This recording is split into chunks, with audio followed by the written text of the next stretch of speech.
Damn, his shit is smoking. Yo, you good, bro? Damn. Did you do a burnout before you pulled out or what?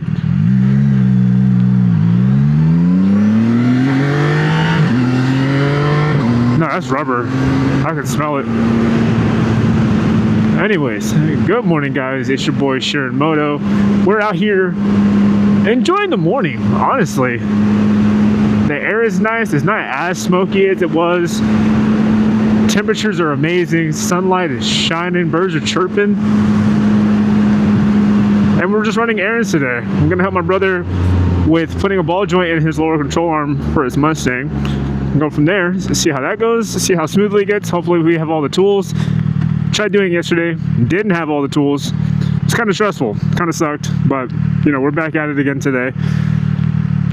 Haven't really vlogged or done anything in who knows how long. Like, I've done like little small videos here and there just to kind of get some sort of content, but then I was like not really satisfied with it. Most of it just kind of felt like it was like good for like those night ride kind of vibes, but it wasn't nighttime, so I was like, what was the point? So, you know, hopefully we have a very chill drive. Don't have to worry about too much. Relaxing, productive day.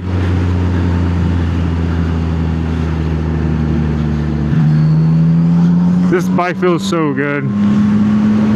Like, out of everything that I've ever ridden, this bike feels so light, even for not even having as much of a weight reduction than the other bikes that I'm used to. Like R6s, ZX6s. Makes me kind of feel like whatever leader bike that I decide to like upgrade to after I replace my R6, FYI, if anyone's looking for a bike, I have an R6, it's a 2000 though. I don't really plan on using it. Right now it's kind of just used as like an art piece, show bike kind of thing.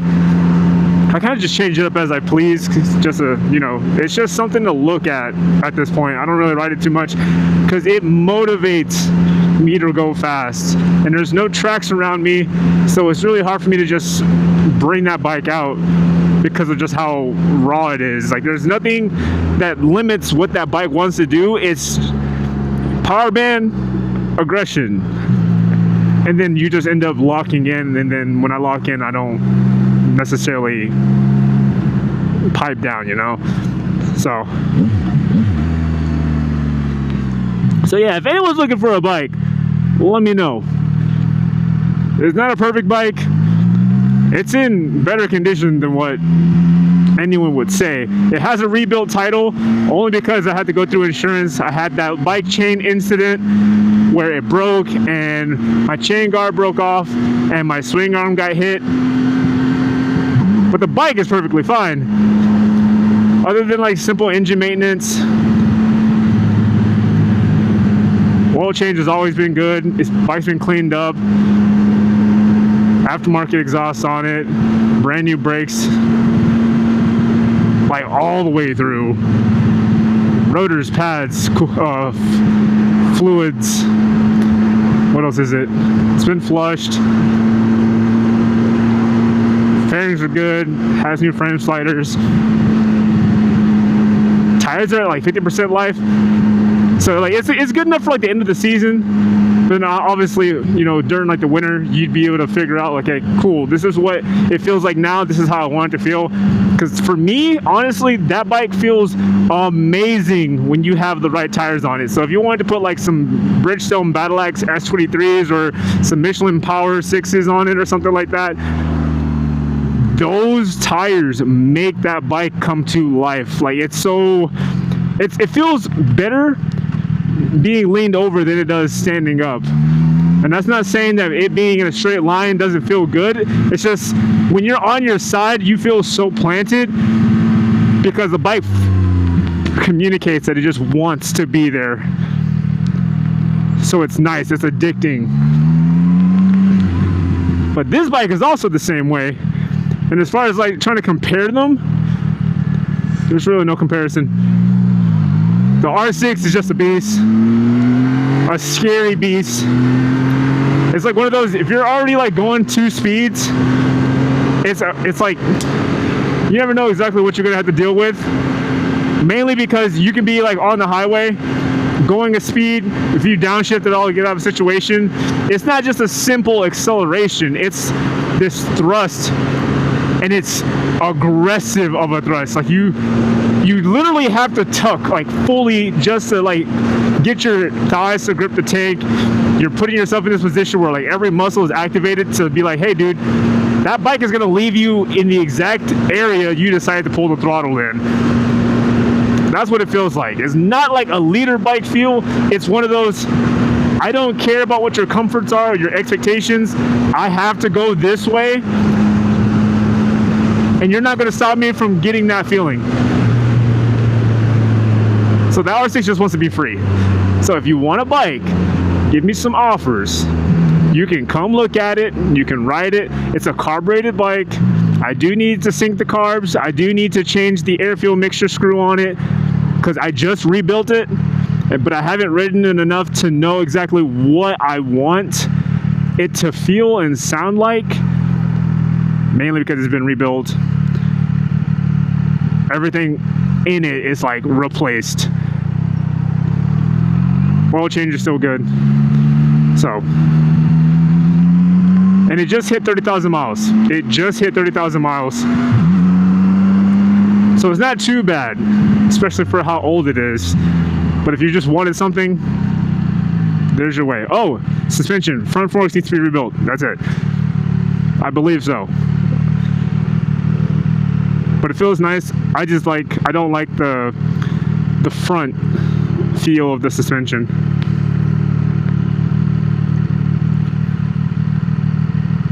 It is kind of hot and muggy in here. Hold on, I'm gonna lift my visor for a sec. Enjoy some of this air.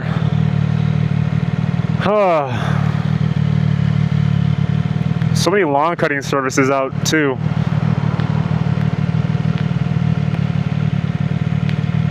I gotta start recording more. Like, I don't know what it is. Like, I've just been enjoying the rides way too much.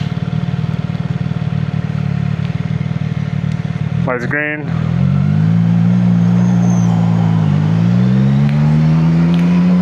We already have like one police count today.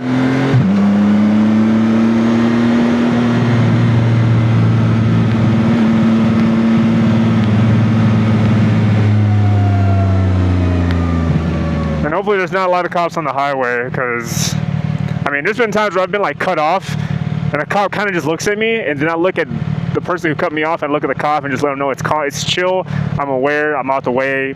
They didn't know I was in a blind spot maybe. You know, just whatever to kind of get the stress off of people, because I don't want someone getting some random ass like manslaughter attempt charge on them.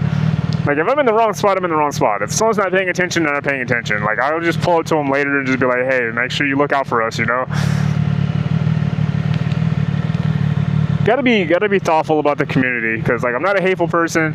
I don't have any reason to be like, you know, like everyone else on TikTok and YouTube who are just constantly posting all these drama-filled conflicts where, oh, like they got into a fight, or like, oh, almost got hit. Like, negative attention is attention. I get it, but at the same time, like we can spread a lot more awareness to people who just aren't really familiar with how being a biker is. Like, you're tiny, you're really small, and for me having a stock exhaust on this bike still, I'm not going to be as hurt as I am if I was like riding my R6. Like, that thing, you know I'm coming, and you're going to be like having your head on a swivel, because you're like, what is that sound and where's it coming from? It's getting louder.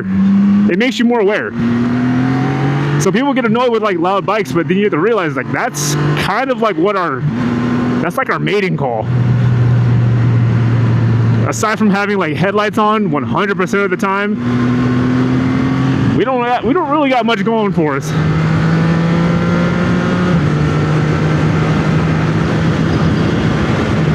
This bike does sound good for stock though. I have a friend who has an R9, and that stock exhaust compared to this one, this sounds way louder.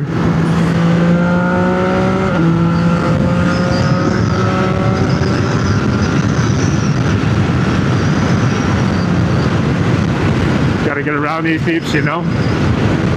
Especially if everyone's looking at me and I'm trying to merge in. Like, let me get out of the way.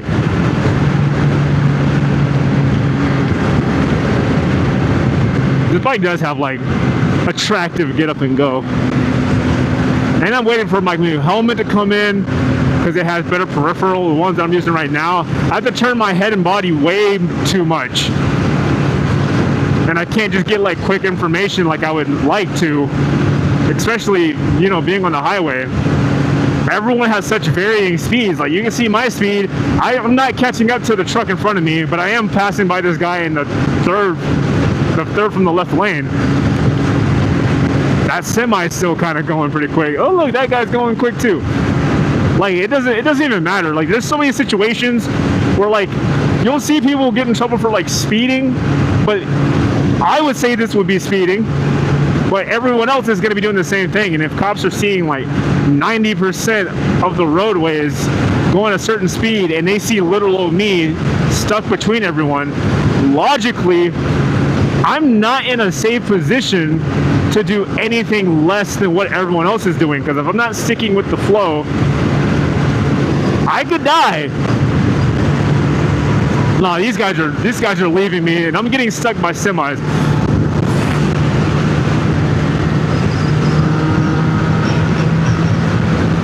He's had his blinker on for like 5 minutes. I saw him from yonder. So yeah, you're going like, I don't even know how fast people actually are going, because the speedometer on this, I don't care what it says, it'll jump from 70 to 80 and back down to 70. That's how accurate the speed sensor is on this bike. Like I would need, honestly, just to replace that entire LCD, put like a separate dash on it that has like the GPS speedometer on it, so I can kind of gauge what the real speed is of this bike.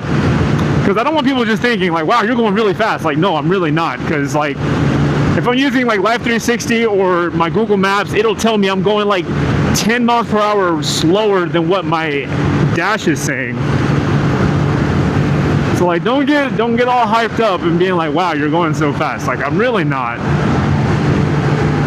These guys could possibly not even be going as fast as it looks like they're going, just because I'm passing them. I could be going 75. They could be going 65.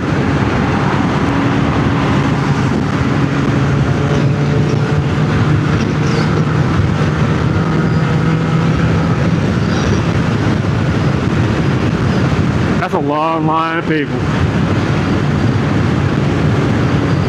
Just gotta get past these guys.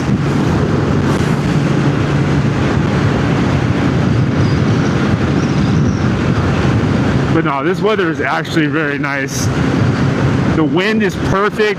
I don't have to wear like too thick of clothing just to get, you know, some breathability. You look like you're about to go over again.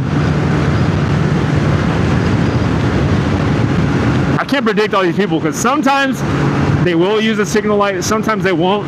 Like if a car, like right there, like this guy right here, let me just go over one more time. Like if they don't see you, most of the time around here, they'll use a signal light to get onto the highway. But once they're on the highway and it looks like it's clear on their sides, they're just going to merge over just to take the space and not give themselves too much mechanical things to do in their car. Like the car that was taking that second lane is already behind me, and I was staring at them the whole time, no signal light. And that's just how like the flow of traffic is. Like if you're going to be on the highway or riding a bike at all, you do have to kind of predict where people are trying to go. Like you kind of have to track and predict their intentions. And if you're not a very aware person and you just get like overwhelmed because you overthink everything, do not ride a bike. Don't ride a bike. I don't give a fuck. You can be like, oh, I'll learn over time. Or you can just not ride at all, because you're giving yourself that time where you don't even have perfect senses to allow yourself to get injured or worse while trying to learn on roads where people don't either care, don't have the awareness, or don't have the same concerns as you because they're in full metal boxes.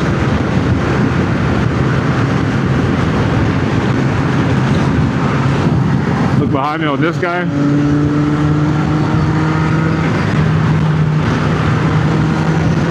Like right there.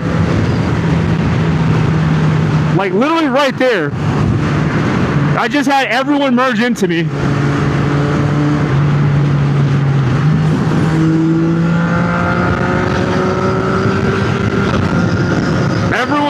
barged into me because they don't want to be around the semi. If you watch Final Destination, that is one thing that can also cause people to just make moves out of fear of something else other than just awareness. Like, oh, I'm more aware of that semi that I don't want to be beside because I've seen horror films and I'm on a bike that's quiet. So who's responsible for me being alive or not?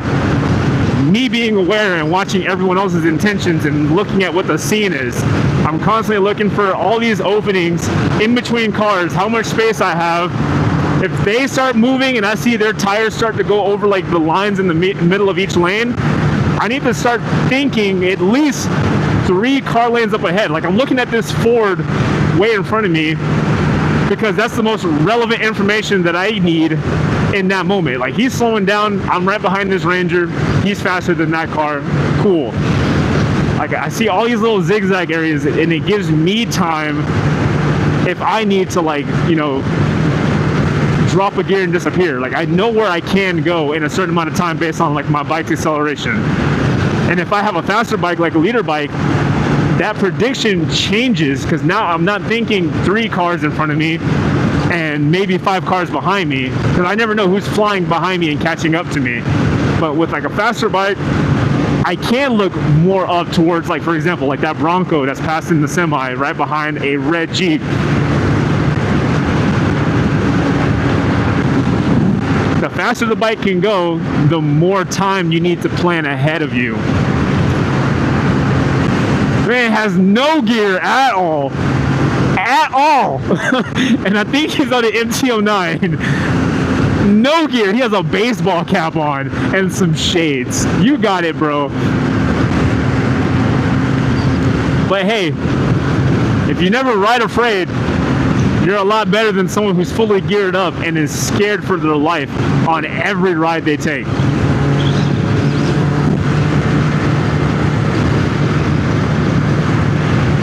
Just gotta be mindful of your surroundings. Understand where your skill level is at. That's why they say take your MSF course. Please take that thing if you have no idea what you're doing or you're new. Like, I'm not even that much of a seasoned rider, but I basically have seasoned skills, mainly because I'm always paying attention to other people who ride bikes. I'm watching MotoGP. I have friends who ride bikes.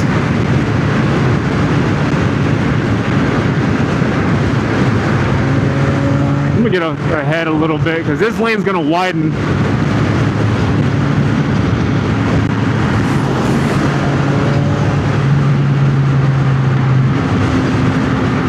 Don't be afraid to look behind you. Please look over your shoulders. Those mirrors only tell so many truths, and there's never 100% of them.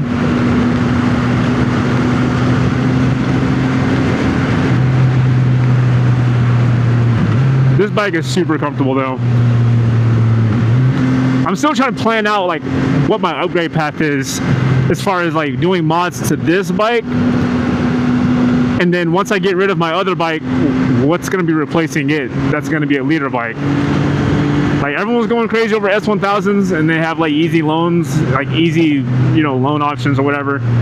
I don't really want, like, I don't really care about the easy loan options. I'm more worried about like what's going to feel right and natural for me. Because like having 1,000 cc's is having 1,000 cc's, right? But there's also ways of that power being delivered to the bike. Like, you have like anti-wheelies or whatever on the BMWs, and I think for the Ducatis as well, but Aprilia is also really nice and they just look pretty unique. So it's like, I don't know, man. I'm kind of like, I'm confused, but at the same time I don't see enough of them, and there's no one who really gives me like a proper insight of like what to expect, because people have varying skill levels when it comes to riding. And sometimes their words aren't the best when it comes to explaining things. And I need very vivid details. And other than that, like, I know for sure, like, when it comes to any kind of vehicle that I'm in, if I'm on it, I can normally be on, like, say for example, this bike, riding it for even a mile, I already know what needs to be changed on it. Like, oh, like this bike with the stock tires, I know that it wants grippier tires, which is common sense. Like if the tires aren't grippy and the bike wants to lean, what am I supposed to really do with that? Can't lean with a bike that has hard compound all the way around it.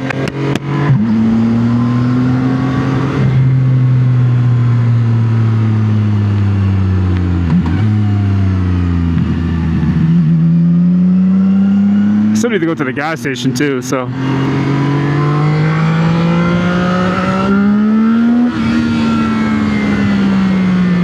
Might try to do that really fast.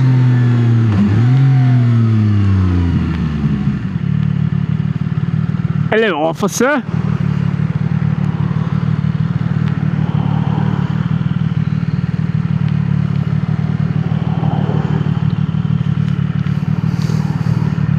What's the female officer?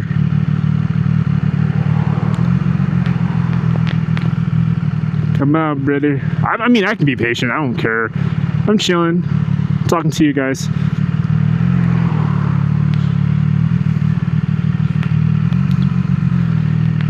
Like, I want space to do whatever I want to do, you know?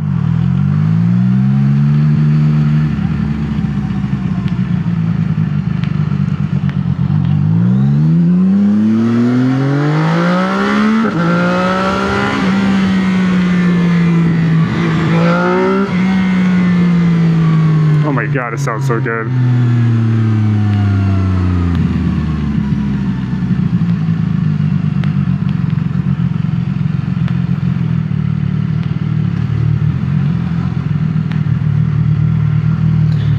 Alright.